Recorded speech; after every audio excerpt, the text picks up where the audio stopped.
जय माता दी दोस्तों। श्री जगदम्बिकाय नमः। ओम ऐं ह्रीं क्लीं चामुंडाय विचे।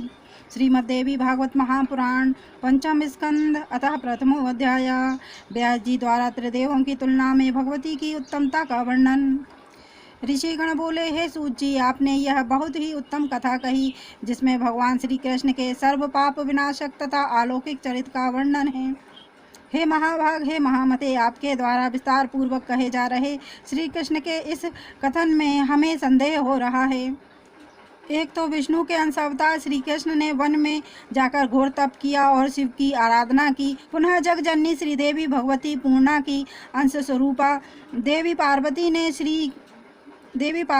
श्री कृष्ण को जो वरदान दिया, ईश्वर होते हुए भी श्री कृष्ण ने शिव तथा पार्वती की उपासना क्यों की? क्या श्री कृष्ण में शिव की अपेक्षा कोई न्यूनता थी? यही हमारा संदेह है।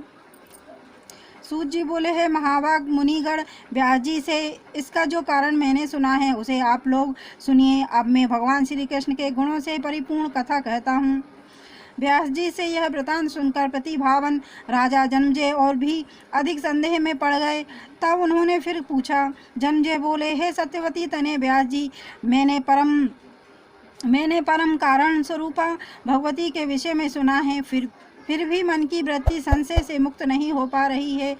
हे महाभाग, मुझे यह महान विस्मय है कि देवों के भी देव विष्णु के अंश से उत्पन्न श्री कृष्ण ने अति उग्र तपस्या करके भगवान शिव की आराधना की, जो सभी जीवों की आत्मा, सभी के ईश्वर और सभी प्रकार की सिद्धियां देने वाले हैं। उन भगवान श्री कृष्ण ने भी सामान्य प्राणियों की भांति घोर तप क्यों किया? भगवान श्री कृष्ण तो जगत का सृजन, पालन तथा संहार करने में समर्थ है, तब भी उन्होंने इतनी उग्र तपस्या किस लिए की? व्यास जी बोले, हे राजन, आपने सत्य कहा है। दैत्य दमन भगवान वासुदेव देवताओं के सभी कार्य करने में समर्थ हैं, फिर भी उन परमेश्वर श्री कृष्ण ने मानव देह धारण करने के कारण वर्णाश्रम धर्म से संबंधित मानवोचित कार्य संपादित किए थे। उन्होंने वृद्धजनों की पूजा, गुरुजनों की चरण वंदना, ब्राह्मणों की सेवा तथा देवताओं की आराधना की। शोक के अवसर पर वे शोकाकुल हुए तथा हर्ष की स्थिति में हर्षित हुए। अवसर के अनुसार उन्होंने दीनता का प्रदर्शन किया, नाना विधि लोकापवादों को सहन किया तथा अपनी स्त्रियों के साथ लीला विहार किया। जिस प्रकार मानव में समय पर काम, क्रोध तथा लोभ होते रहते हैं, उसी प्रकार के भाव उनके भी मन में जागृत हुए, क्योंकि गुणमय देह में निर्गुण तत्व कैसे हो सकता है? सुबलता, गांधारी तथा ब्राह्मण अष्टावक्र के शाप जनित दोष के कारण यादवों का विनाश हुआ और भगवान श्री कृष्ण को देह त्यागना पड़ा।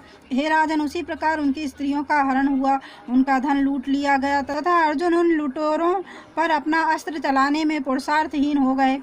श्री कृष्ण को अपने घर से प्रद्युम्न तथा अनिरुद्ध के हरण की जानकारी नहीं हो पाई। इस प्रकार यह मानव शरीर पाकर उन्होंने साधारण प्राणी की भांति सभी मानवीय चेष्टाओं का प्रदर्शन किया। तब भगवान विष्णु के अंश अवतार तथा साक्षात नारायण के अंश से उत्पन्न उन श्री कृष्ण ने यदि शिवजी की उपासना की, तो इसमें आश्चर्य क्या है? वे प्रभु सबके ईश्वर है तथा विष्णु की भी उत्पत्ति के कारण है। वे सुसप्त स्थान कारण देह के स्वामी हैं, इसलिए वे विष्णु के द्वारा भी पूजित है। हे कृष्ण आदि उन्हीं विष्णु के अंश से अवतीर्ण हैं, तब वे शिवजी की पूजा क्यों नहीं करेंगे? ओमकार का आ ब्रह्मा का स्वरूप है, ऊ विष्णु का स्वरूप है, माँ भगवान शिव का स्वरूप है और अर्धमात्राएं चंद्र बिंदु भगवती महेश्वरी का स्वरूप है। ये उत्तरोत्तर क्रम से एक दूसरे से उत्तम है, ऐसा विद्वानों ने कहा है। अतएव समस्त शास्त्रों में देवी सर्वोत्तम मानी गई है। वे भगवती बिंदु रूप नित्य अर्धमात्रा में स्थित हैं, जो अर्धमात्रा विशेष रूप से उच्चारित नहीं की जा सकती। ब्रह्मा जी से भी बढ़कर विष्णु तथा विष्णु से भी बढ़कर भगवान शिव है। अतः श्री कृष्ण द्वारा शिव की आराधना में किसी प्रकार का संदेह नहीं करना चाहिए। सृजन कार्य के लिए जब ब्रह्मा जी ने शिव जी की उपासना की, तब इच्छापूर्वक उन्हें वरदान देने के लिए शिव जी उन्हीं के मुख से प्रकट हो गए। जो मूल रुद्र कहलाए। पुनः उन मूल रुद्र के अंश से द्वितीय रुद्र उत्पन्न हुए। वे रुद्रदेव भी सबके पूजनीय हैं। जो तो फिर मूल रुद्र के विषय में कहना ही क्या। देवी तत्व के सानिध्य में रहने के कारण ही शिवजी में उत्तमता कही गई है। भगवती योग माया के ही प्रभाव से प्रत्येक युग में भगवान विष्णु के विभिन्न अवतार होते रहते हैं, इसमें संदेह नहीं करना चाहिए। अत्यंत निगूढ़ रहस्यों वाली जो भगवती अप्रत्यक्ष रूप से नेत्रों की पलक झपकने मात्र में भली भांति जगत की उत्पत्ति, पालन तथा संहार कर देती है, वे ही ब्रह्मा, विष्णु तथा शिव को अनेक विध रूपों में अवतार ग्रहण करने में निरंतर दुखों से व्याकुल करती रहती हैं। इन्हीं योगमाया के द्वारा श्री कृष्ण को प्रसूति गृह से निकालकर गोपराज नंद के भवन में पहुंचाकर उनकी रक्षा की गई। वे योगमाया ही कंस के विनाशार्थ श्री कृष्ण को मथुरा ले गई। जरासंध से अत्यंत भयाक्रांत चित्त वाले श्री कृष्ण को द्वारका बनाने की प्रेरणा भी उन्हीं भगवती ने दी। उन्होंने ही अपनी कला शक्ति से 16,050 रानियों तथा 8 पटरानियों की रचना करके पुनः भगवान श्री कृष्ण को उनके विलास के वशीभूत करके उन अंततः शक्ति संपन्न श्री कृष्ण को उनका वर्षवर्ती बना दिया। केवल एक ही युवती अपने लोहमय सुदृढ़ पास में पुरुष को बांध सकने में समर्थ है, तो फिर जिसकी 16,050 भारियां हों उसके विषय में क्या कहना। वे सब तो उस पुरुष को पालित तोते की भांति अपनी इच्छा के अनुरूप नियंत्रित कर ही सकती हैं। सत्यजीत की पुत्री सत्यभामा के वशीभूत श्री कृष्ण उनके कहने पर प्रसन्नता पूर्वक इंद्र के भवन में पहुंच गए। वहां पर इंद्र के साथ युद्ध करके उन्होंने तरुराज कल्पवृक्ष छीन लिया और उससे अपनी प्रिय सत्यभामा के महल को सुशोभित किया। समस्त धार्मिक अनुष्ठानों को विधि पूर्वक करने की इच्छा वाले भगवान श्री कृष्ण ने शिशुपाल आदि वीरों को जीतकर पूर्णतः वाग्दत्ता रुक्मिणी का हरण कर लिया और अपने बल के प्रभाव से उसे अपनी धर्मपत्नी के रूप में ग्रहण किया। किसी दूसरे की भार्या हरण करने की यह कौन सी विधि निर्मित हो गई। अत्यंत दारुण अधपतन कराने वाले मोहजाल से विमोहित तथा अहंकार के वशीभूत मनुष्य नाना विधि शुभ तथा अशुभ कार्य करता है। मूल प्रकृति जन्य उग्र अहंकार से ही इस स्थावर जंगात्मक जगत की उत्पत्ति हुई है और इसी से विष्णु, शिव आदि देवों का भी प्रादुर्भाव हुआ है। जब ब्रह्मा जी पूर्ण रूप से अहंकार से रहित होते हैं तब वे सृष्टि के निर्माण कार्य से मुक्त हो जाते हैं, अन्यथा अहंकार के वशीवर्ती होकर वे सृष्टि रचना में प्रवृत्त रहते हैं।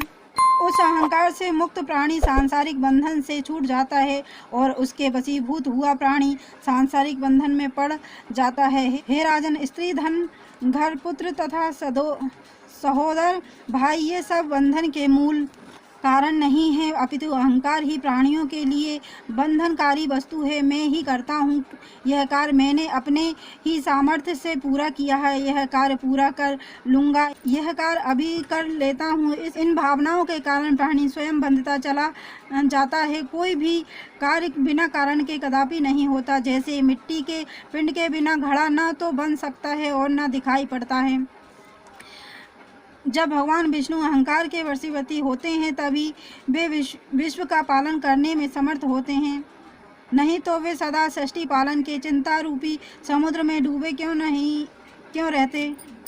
अहंकार मुक्त होकर यदि वे मनुष्य रूप धारण करे तो निर्मल चित्त हुए वे अवतार प्रवाह में होने वाले सुख दुख आदि में कैसे डूबे उतराएं। अहंकार ही अज्ञान का मूल कारण है तथा उसी से इस जगत की उत्पत्ति हुई है। अहंकार से विहीन प्राणी को अज्ञानता तथा सांसारिक बंधन दोनों ही नहीं होते।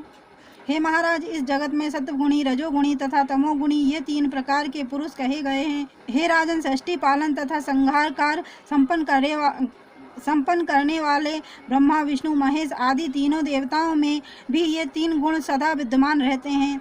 तत्वदर्शी मुनियों ने अहंकार को ही जगत की उत्पत्ति का परम कारण बताया है।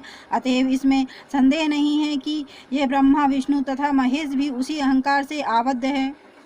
माया से विमोहित मंद बुद्धि वाले कुछ मनीषी कहते हैं कि भगवान विष्णु अपनी इच्छा से नाना विधि अवतार ग्रहण करते हैं, किंतु जब कोई मंदमती प्राणी भी अतिशय दुखप्रद गर्भ में निवास करना पसंद नहीं करता तो फिर सर्व विद्या संपन्न वे चक्रधारी भगवान विष्णु अवतार ग्रहण करना क्यों चाहेंगे।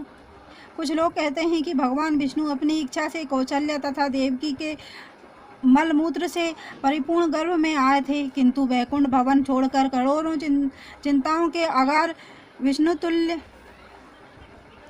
चिंताओं के विषय तुल्य दुखदायक गर्भपाश में आने से उन्हें कौन सा सुख प्राप्त हुआ होगा। जब साधारण प्राणी भी तपस्या करके विविध प्रकार के यज्ञ संपन्न करके तथा नाना प्रकार के दान देकर अत्यंत सुखद गर्भवास नहीं चाहते, तब यदि भगवान विष्णु स्वतंत्र होते तो उस गर्भवास को क्यों चाहते। यदि वे अपने वश में होते तो गर्भवास के प्रति उनकी रुचि क्यों होती। अतः हे महाराज, आप यह जान लीजिए कि ब्रह्मा से लेकर तृण पर्यंत संपूर्ण जगत सभी देव मानव तथा पशु पक्षी योग माया आदि शक्ति भगवती के वश में है। मकड़ी के तंतुजाल में फंसे कीट की भांति ब्रह्मा विष्णु तथा महेश आदि ये सभी देव उन भगवती की लीला में से माया रूपी बंधन में पड़ जाते हैं और आवागमन के चक्र में भ्रमण करते रहते हैं। इति श्रीमद्देवी भागवते महापुराणे अष्टादशसहस्रस्यां संहितां पंचम स्कंधे योगमाया प्रभाव वर्णनम नामा प्रथमो अध्याय। और देवी भागवत की महिमा सुनना अगर आपको पसंद है तो चैनल को लाइक एंड सब्सक्राइब करें। धन्यवाद।